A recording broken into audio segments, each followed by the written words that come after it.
Terres, a Mel Inquieta, e hoje a gente está voltando com o programa Cine em Pauta, onde eu vou convidar algumas pessoas para falar sobre seus projetos, suas histórias de vida, e hoje o nosso quadro é Me Conta um Doc, que eu te conto uma vida. Geralmente os documentários contam histórias de vida. O que te trouxe a fazer um filme sobre o Walter Ilha? Então, eu moro em São Pedro faz uns 3 anos e, embora já conhecesse São Pedro, né, porque a minha mãe mora lá e morou durante muito tempo, né, então eu sempre ouvia falar do Walter Ilha, tem um museu lá com o nome dele, mas a história dele é algo que parece que me parece que ficou meio esquecido, assim, né? Todo mundo ouviu falar e tal, mas ninguém sabe exatamente, assim, qual a importância dele para a história de São Pedro, né? Principalmente nas gerações mais jovens, assim, né? Parece que ele caiu num relativo esquecimento, assim, né? E isso foi uma motivação para investigar essa história dele, né? Afinal, quem foi o Walter Ilha que deu nome ao museu, né? Ao museu lá, o Museu Paleontológico e Arqueológico Professor Walter Ilha, né?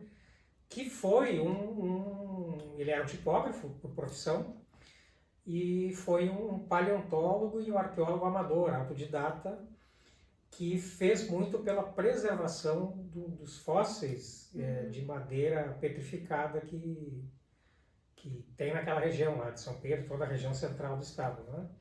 Então ele se empenhou muito assim, durante a vida para manter esses fósseis lá, porque houve uma época em que esse material era retirado ilegalmente das terras e transportado ilegalmente e vendido ilegalmente, inclusive para o exterior, né? Tinha empresas que se deslocavam até São Pedro para fazer essa extração ilegal, né, desse material fóssil para venda, para comércio, e o Walter, quando ele se dá, quando ele percebe a importância desse material, ele se empenha assim, numa campanha para preservar esse material lá. Então, assim, isso é e é algo assim que parece que essa história meio que está meio que esquecida, assim, né? Então, essa foi uma grande motivação para realizar esse documentário.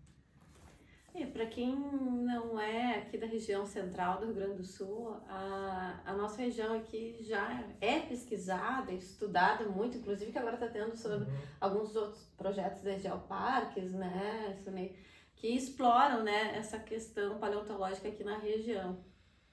E quando é que começaram as gravações? Então, a gente começou a gravação no início de março, e gravamos em São Pedro do Sul, gravamos em Porto Alegre, Pelotas, Santa Maria, com algumas imagens em Mata também. E o documentário ele se constrói basicamente sobre entrevistas, né, de pessoas que conheceram o Walter, conviveram com ele, e mesmo pessoas que não o conheceram pessoalmente, mas que de alguma maneira tem alguma relação com esse trabalho dele de preservação desses fósseis, né? Pessoas que estiveram ligadas ao museu, né?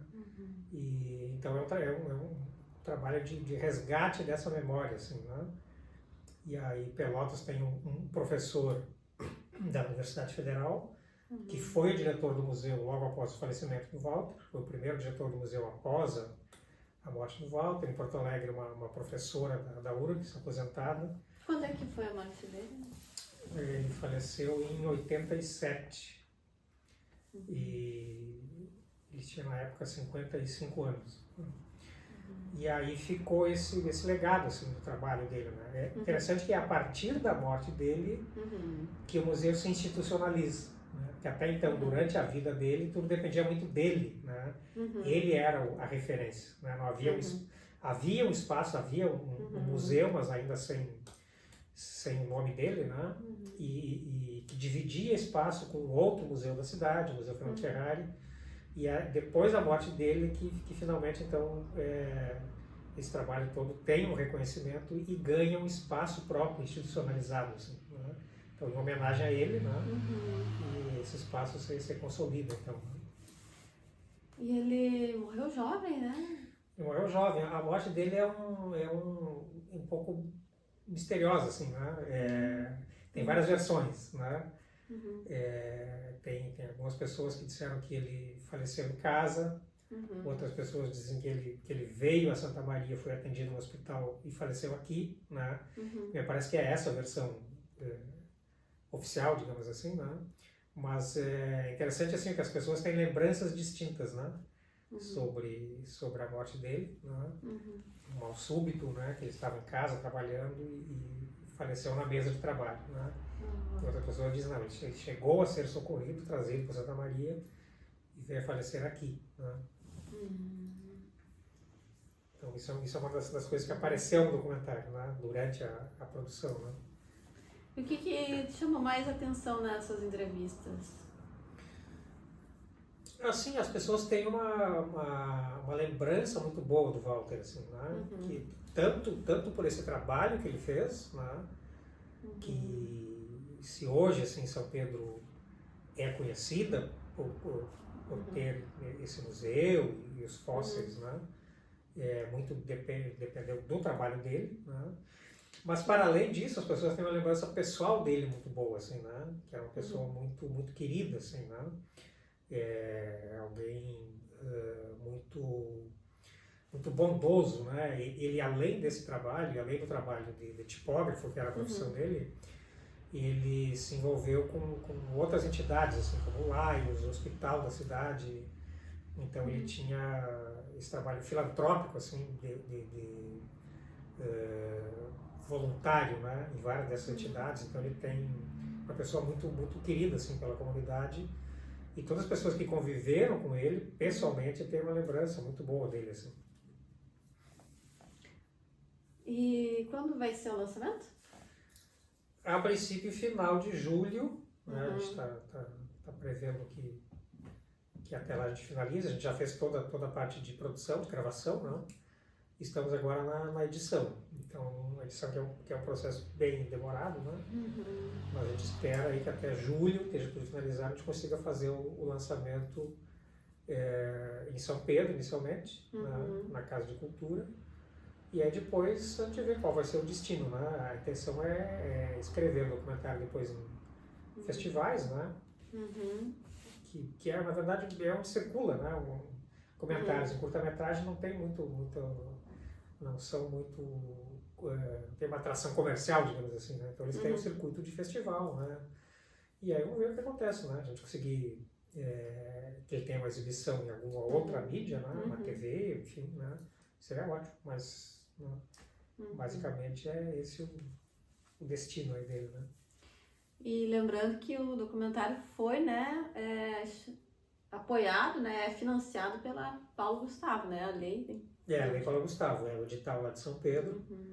E é fundamental, assim, né, esse financiamento aí, porque sem ele dificilmente a gente conseguiria financiamento, verba para a realização, né? Então é um edital de fomento, né? E que permite a realização de trabalhos que não tenham interesse comercial prioritariamente, né? Então, que é o caso, por exemplo, das leis de incentivo, né? Que recebem patrocínio de empresas. As empresas avaliam muito isso, né? Do ponto de vista do marketing, seria interessante para a empresa, né? Apoiar ou não determinado projeto, né? Então, as leis de fomento permitem, né, que projetos que não têm perfil tão comercial, tão atrativo, digamos assim, né, possam também ter recursos, né? Então é decisivo, assim, essa lei aí, importantíssima, né? Mas tu pode contar com o apoio da comunidade? Sim, a gente teve muitos apoiadores, assim, né, na cidade, né? Com coisas básicas, assim, né? Tipo hospedagem da equipe, alimentação, né? Então, isso foi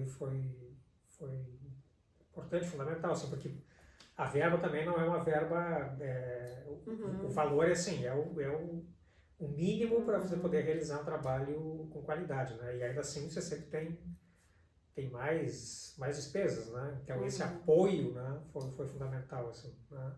De pessoas que não é uma forma de patrocínio, né?